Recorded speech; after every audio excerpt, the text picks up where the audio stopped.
السلام علیکم، آپ دیکھ رہے ہیں شمع نیوز۔ میں ہوں گل محمد لغاری۔ آئیے آپ کو لے چلتے ہیں آج کی خبر کی جانب۔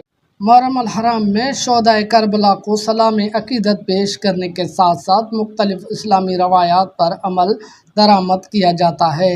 اس میں ایک پہلو مسلمانوں کے اپنے مرحومین کی قبروں پر حاضری دینا، فاتح خوانی کرنا، خستہ حال قبروں کی مرمت کرنا، مٹی ڈالنا اور لیپائی کرنا شامل ہے۔ یہاں پہ قبرستان پہ آئے ہیں اور اپنے جو ہمارے پیارے اس دنیا سے گزر چکے ہیں ان کے لیے دعائے مغفرت کیے، اور جو ہمارے ان کی جو قبریں خستہ حال تھیں بارشوں کی وجہ سے، جو خستہ حال کی بن گئی ہیں، ان کی مرمت کی ہے، ان کی لپائی کی ہے، اور ہم جو مسلمان اس دنیا سے گزر چکے ہیں ہم ان کے لیے دعائے مغفرت کرتے ہیں۔ آج کا دن ہے، قبرستان پہ ہم آئے ہیں اپنے کے بڑوں کے لیے جی، جو قبر ٹوٹی ہوئی ہے اس کے لیے ہم مرمت کے لیے آئے، اپنے بڑوں کے لیے مغفرت کے لیے دعا بھی مانگنے کے آئے۔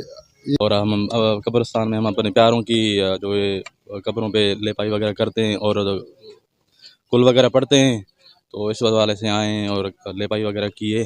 اللہ ان کی مغفرت فرمائے۔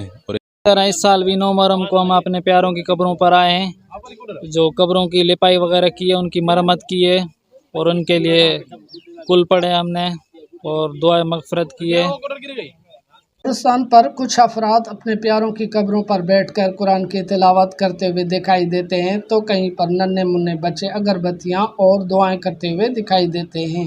ہم سے ہمیشہ کے لیے بچھڑ کر شہر خاموشاں کو آباد کرنے والے ہمارے پیارے ہماری دعاؤں کے منتظر رہتے ہیں۔ شمع نیوز اسٹوڈیو سے فی الوقت اتنا ہی۔ مزید خبروں اور اپڈیٹ کے لیے دیکھتے رہیے شمع نیوز۔